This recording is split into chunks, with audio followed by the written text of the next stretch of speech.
निरंकार जन्मा अद्वैत पुरखा सर्वव्यापक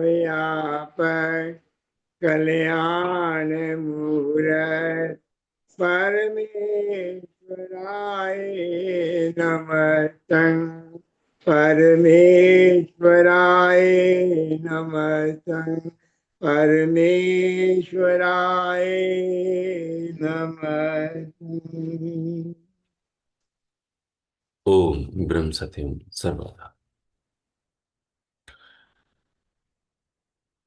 अपने सदगुरुदेव महात्मा मंगत राम जी महाराज, उनका ग्रंथ ग्रंथ श्री समता विलास। हम सभी की कोशिश होनी चाहिए कि अपना ग्रंथ अपने सम्मुख हो, जिसके लिए हम सभी गहरा मनन करने के लिए बैठे हैं।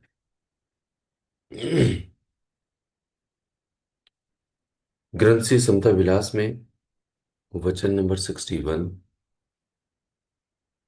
पेज नंबर 111, श्री महाराज जी हम सभी को समझा रहे हैं, निष्काम सेवा ही सेवा का असली स्वरूप है। कामना युक्त जो सेवा है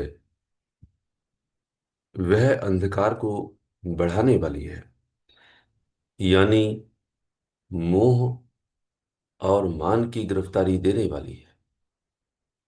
इस खोटी धारणा से कभी जीव का भला नहीं हो सकता जब तक निष्काम सेवा न धारण करे। श्री महाराज जी ने कल हम सभी को धन की आशा से मुक्ति दिलाने दिलाने के लिए दान का सिद्धांत बताया था। और दान के सिद्धांत में प्रेम और सेवा से वह तृप्त हो जाता है। लेकिन वह जो दान है उसके पीछे मेरा कोई भाव यह नहीं होना चाहिए कि जो सेवा हम कर रहे हैं उस सेवा का प्रतिफल मुझे मिल जाए। श्री महाराज जी कहते हैं कि उसमें कामना नहीं हो। कामना का मतलब है इच्छा। और जब भी किसी जीव के अंदर यानी मनुष्य में कोई भी सेवा करते वक्त इच्छा आती है तो वह इच्छा 5 विकारों की और 3 गुणों के अंतर्गत ही होती है। 5 विकार जिनको काम, क्रोध, मोह, लोभ और अहंकार कहते हैं। 3 गुण यानी सतोगुण, रजोगुण और तमोगुण करके कहते हैं। कामना इन्हीं के अधीन ही होती है या इन्हीं के अंतर्गत ही होती है। ये समस्त कामनाएं, समस्त इच्छाएं तब ही होती हैं जब जीव अपनी देह को अपना स्वरूप मान लेता है। क्योंकि अपना ही स्वरूप माना तभी तो ये 5 विकार उसके अपने हो गए। इसीलिए श्री महाराज जी कहते हैं वह अंधकार को बढ़ाने वाली है। इससे अंधकार मेरा बढ़ जाएगा। और मेरा अंधकार क्या है? मेरा अंधकार यही है कि मेरा जो स्वरूप है वह परमपिता परमेश्वर का पुत्र हूं मैं, अर्थात ईश्वर का अंश हूं मैं। यह सही मायने में वास्तविकता है। और अंधकार यह है कि मैंने अपने इस जीव स्वरूप को स्थिर ना समझते हुए, ना करते हुए इस देह को ही मैंने अपना स्वरूप मान लिया। तो जो मेरी कामना है वह कामना यदि इन 5 विकारों के अंतर्गत और इन 3 गुणों के अंतर्गत होगी तो मेरा अंधकार और बढ़ जाएगा। तो होगा क्या? जैसे जैसे अंधकार बढ़ेगा वैसे वैसे मोह और मान की गिरफ्तारी मेरे अंदर आ जाएगी। यह इसका रहस्य है। लेकिन इस रहस्य को ना जानते हुए हमारे अंदर जो भाव है वह आज भी सेवा करके कोई ना कोई इच्छा मेरे अंदर आ ही जाती है। श्री महाराज जी कहते हैं ये खोटी धारणा है। उससे कभी भी जीव का भला नहीं हो सकता जब तक निष्काम सेवा न धारण करे। निष्काम का मतलब ही है कि मेरे अंदर कोई कामना, मेरे अंदर कोई इच्छा ना हो। मेरे अंदर इच्छा कब नहीं होगी और कब होगी? किसी भी जीव के अंदर इच्छा तब ही होगी जब उसने अपने आप को जीव न मानते हुए देह माना होगा। क्योंकि जो जीव है उसको कुछ नहीं चाहिए, उसको तो केवल परमात्मा चाहिए। और जो देह है उसको सब कुछ चाहिए, क्योंकि देह एक मेरी है और एक उसके अपने नाते और रिश्तों की संबंध है, उसका संसार है। जीव का संसार उसका परमेश्वर है, उसका गुरु है, उसके सतशास्त्र हैं, उसका निधिध्यासन है। लेकिन मेरा, जिसको देह करके कहते हैं, कि मेरी जो देह है उसकी सारी सृष्टि बनी हुई है, उसका सारा संसार है, इसलिए उसको सब कुछ चाहिए। तो अब विचार करने की बात है कि जब भी कोई सेवा करता है या करे आज,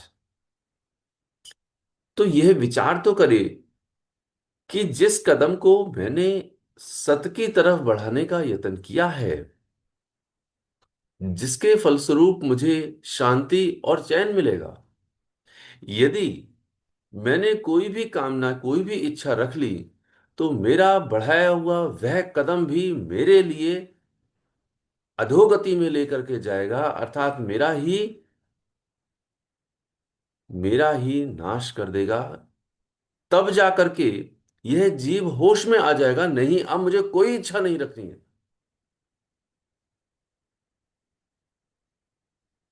इसलिए श्री महाराज जी कहते हैं कि यह जो खोटी धारणा है, जब तक कोई जीव इसको नहीं त्यागता तब तक उसकी बात नहीं बनती है। असली स्वरूप सही मायने में सेवा का यही है। चाहे कोई तन से सेवा करे, मन से सेवा करे या धन से सेवा करे, जो वो सेवा कर रहा है वह सेवा उसकी तब सार्थक होगी जब उसके अंदर कामना नहीं होगी। कामना रख करके जो सेवा है, वो सेवा उसको अपने ही देह के प्रति और दृढ़ता पैदा कर देगी, जिससे वह और भी गफलत में चला जाएगा, गलतफहमी में चला जाएगा। यही उसकी मूर्खता ही हो जाएगी। ज्यादा से ज्यादा मान पाने की का यत्न करता है, ज्यादा से ज्यादा मोह, मोह कहते हैं अपनी ही देह के लिए, उसका विस्तार उसका होने लगता है।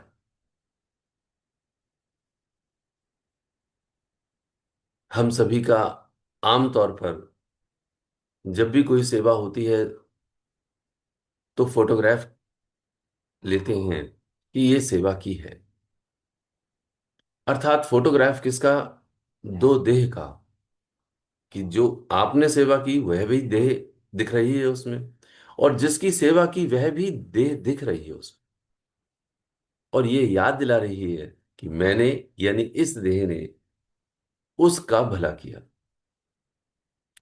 और यह प्रदर्शन कई लोग स्टेटस पे लगाते हैं, कई लोग एक दूसरे को शेयर करते हैं। इससे कैसे भला हो सकता है? इसलिए जितना जितना कामना रख करके या फोटोग्राफ खींच करके मैं अपने आप को यह प्रदर्शित करना चाहता हूं कि मैंने सेवा की है, तो मैंने का मतलब हुआ कि मैंने, मेरी देह ने सेवा की है। और जबकि धारणा उल्टी है। क्या, कैसी? कि जो कुछ इस देह को प्रदान किया गया, हमें समझना चाहिए, जो कुछ इस देह को प्रदान किया गया या प्रदत्त किया गया, वह परमात्मा की कृपा है। क्योंकि परमात्मा की ही दी हुई बुद्धि है, परमात्मा की दी हुई पूरी देह जो स्वस्थ है वह है। तो जो कमाया वह, उसका श्रेय केवल केवल परमात्मा को है। जो कुछ परमात्मा ने दिया है वह मेरा ना होकर के परमात्मा का है। और जिसकी हम सेवा कर रहे हैं, यह वो सेवा लेने वाला मुझ पर भला कर रहा है कि उसने सेवा हमारी ग्रहण की। तो वो जो दूसरा वस्त्र ग्रहण कर रहा है या भोजन ग्रहण कर रहा है, वह भोजन जो ग्रहण कर रहा है या वस्त्र है, वह मुझ पर उपकार कर रहा है कि मैं ग्रहण कर रहा हूं जिससे कि तेरा भला हो जाए। तो सही मायने में वह हमसे ज्यादा श्रेष्ठ है कि वह हम पर उपकार कर रहा है। ये बात बड़ी बारीक है कि लेने वाला बड़ा है या देने वाला बड़ा है। देता तो वो है जो देनहार है, लेकिन हम पता नहीं क्यों अपने आप को उससे श्रेष्ठ समझने लगते हैं। यह और भी ज्यादा मेरी बुद्धि का पतन है।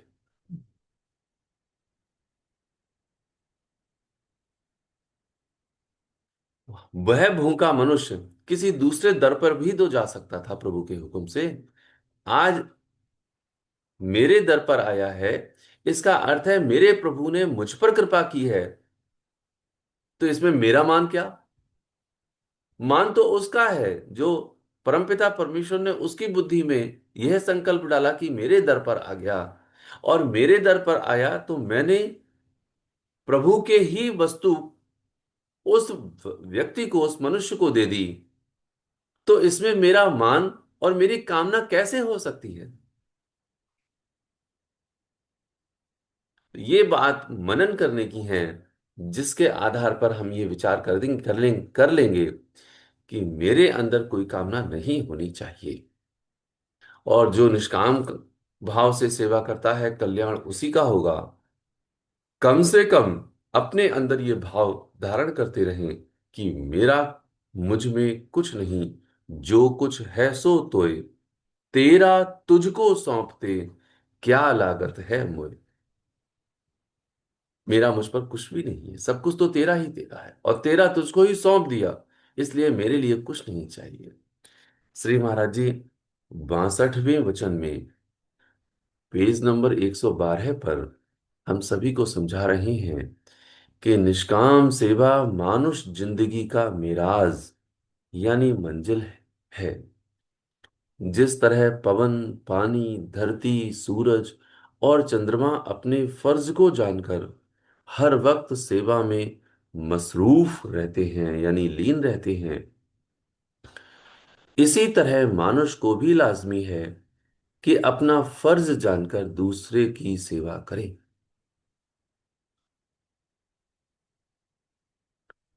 तब ईश्वर के हुक्म को मानने वाला हुआ। इस यथार्थ कल्याणकारी साधन को धारण करके जल्द ही परमानंद को प्राप्त हो जाता है।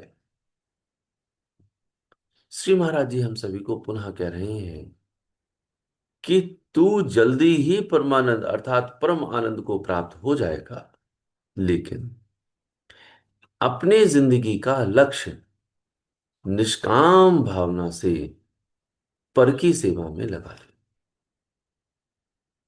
ये बात हमको समझ में इसलिए आनी चाहिए क्योंकि श्री महाराज जी हमें उदाहरण दे रहे हैं और शब्द का प्रयोग करते हैं कि पवन, पानी, धरती, सूरज और चंद्रमा, और वाणी भी यही आ रही है, अंबर, वायु, अग्नि, नित ही सेवाधार, मंगत मूढ़ा मानुष, नहीं सूझे कुछ सार। ये जो मानुष है, ये इन सभी को देख करके जो फर्ज जानकर सेवा कर रहे हैं, अंबर, वायु, अग्नि, ये कोई भेदभाव नहीं करते और अपना फर्ज जान करके सेवा कर रहे हैं। फिर भी ये जो मूर्ख मनुष्य है, मंगत मूढ़ा मानुष, नहीं सूझे कछु सार, कोई भी सार वह उसके लिए समझ में नहीं आ रही है कि मेरे लिए भी अपना फर्ज जानकर सेवा करनी है। वह सेवा ना करते हुए बल्कि करता क्या है, वह अपनी ही सेवा को अपने अधोगति की ओर ले जाते हुए अपना ही बेड़ा गर्क कर लेता है, जिसका परिणाम उसके लिए आगे भोगना ही पड़ता है। जैसे जैसे वह अंधकार में जाता है वैसे वैसे मोह और मान की जो अग्नि है वह बढ़ती चली जाती है, ये उसको पता नहीं है।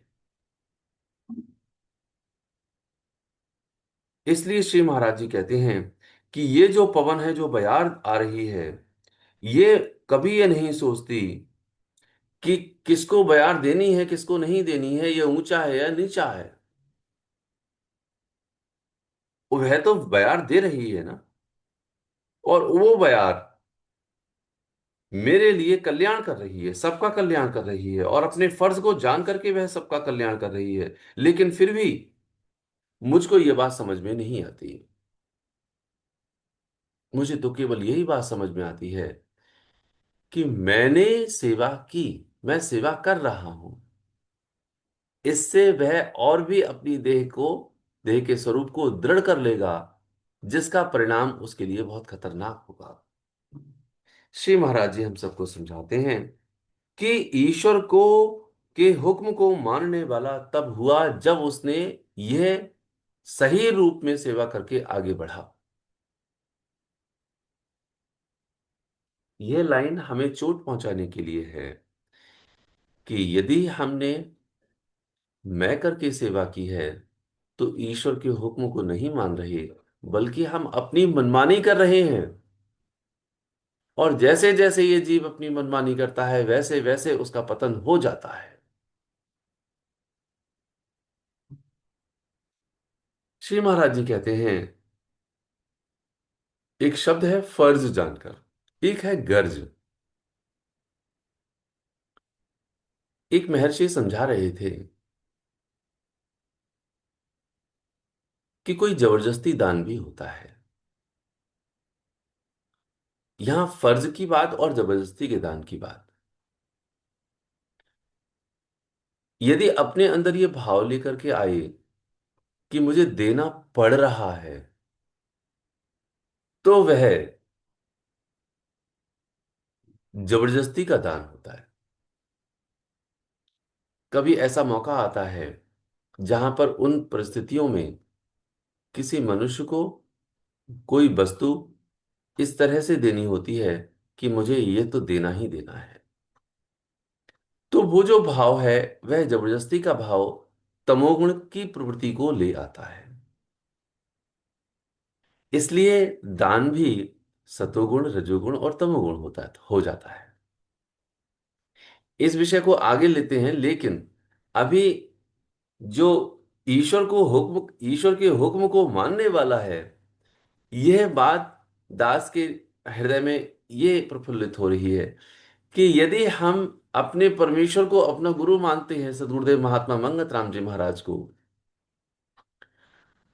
तो उन्होंने जो हुक्म दिया है, जो परमेश्वर ने हर शास्त्र के अंदर उन्होंने हुक्म दिया है, उस हुक्म को मानने वाला मैं हुआ। और क्या मानने वाला, कि ये मेरा फर्ज है कि मुझे दसवंध या इससे भी अधिक 20% का दान देना मेरा फर्ज है। और वह भी कोई कामना ना रख करके, वह भी इस भाव के साथ कि उसने मुझ पर उपकार किया है कि वह मेरी सेवा को ग्रहण कर रहा है, तब जाकर के ईश्वर को मानने वाला हुआ।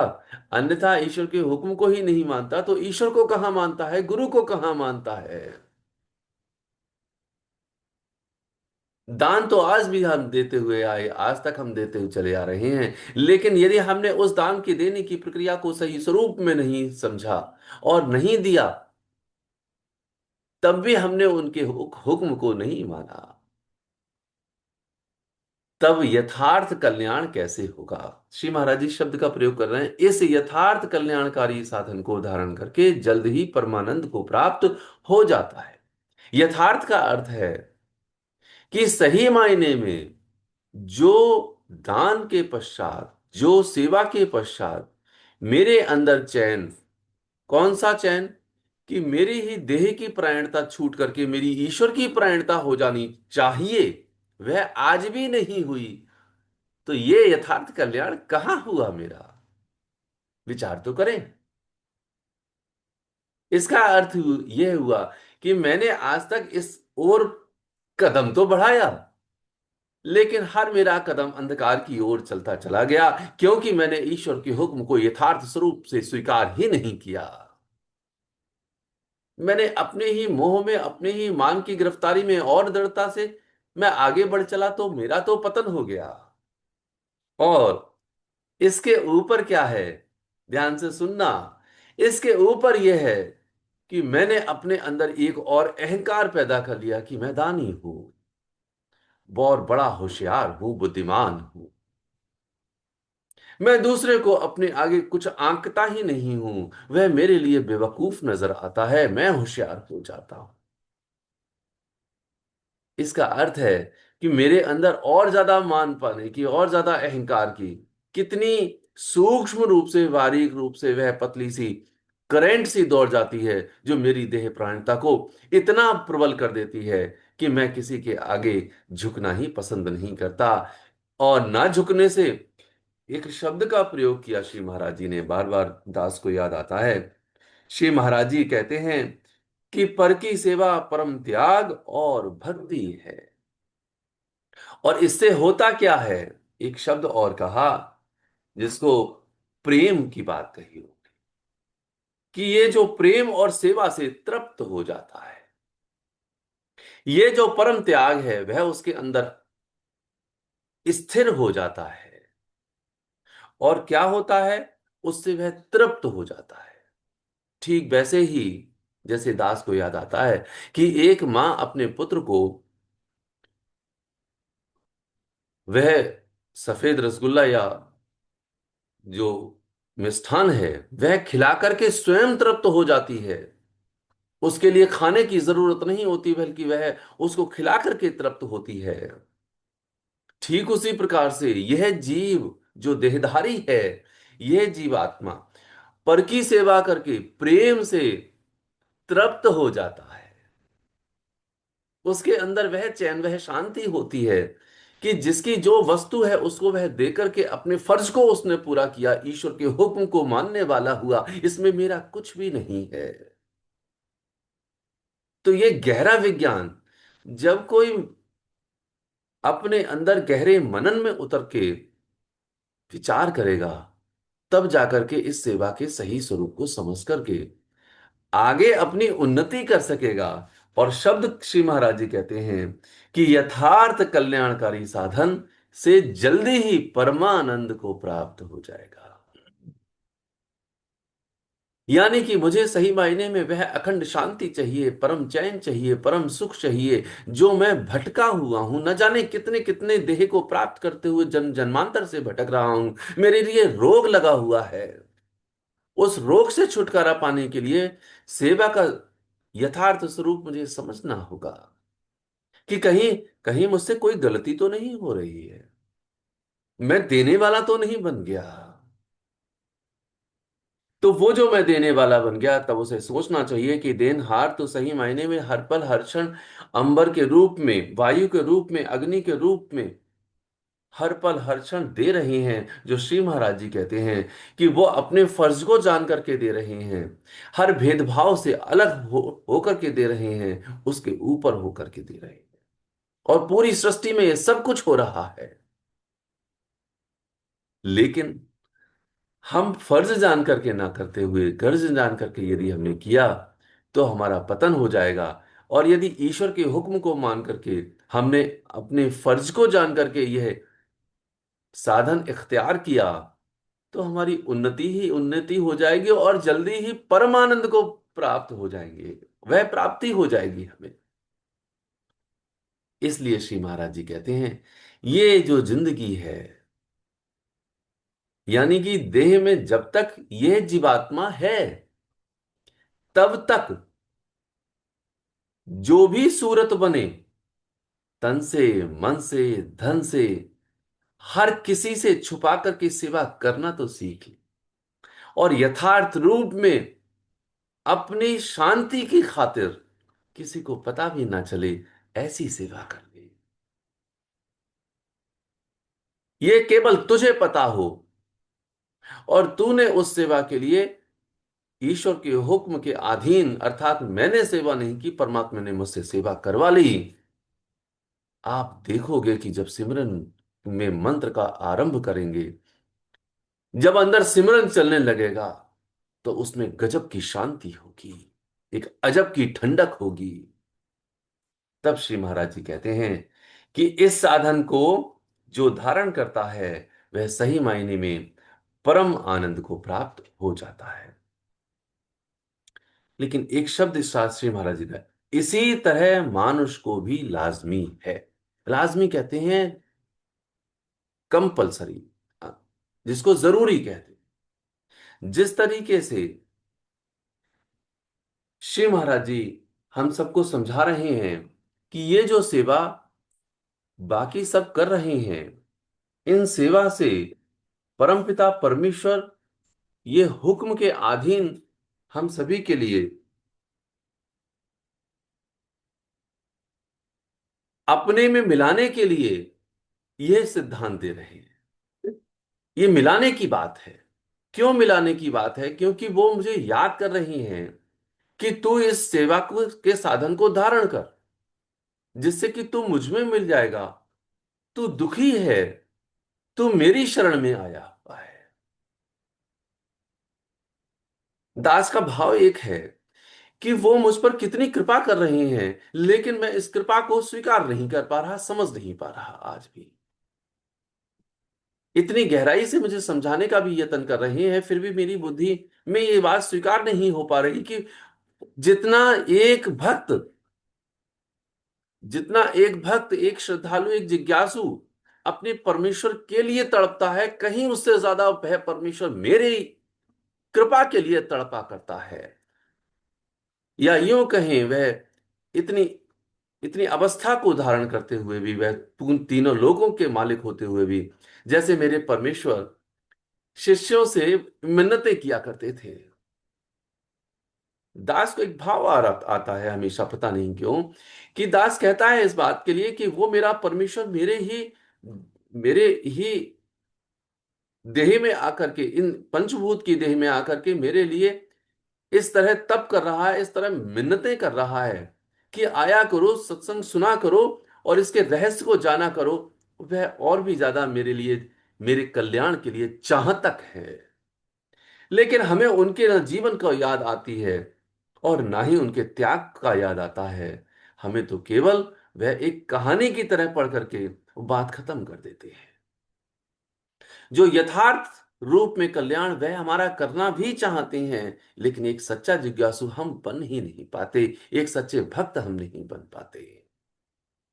तो कैसे बात बनेगी?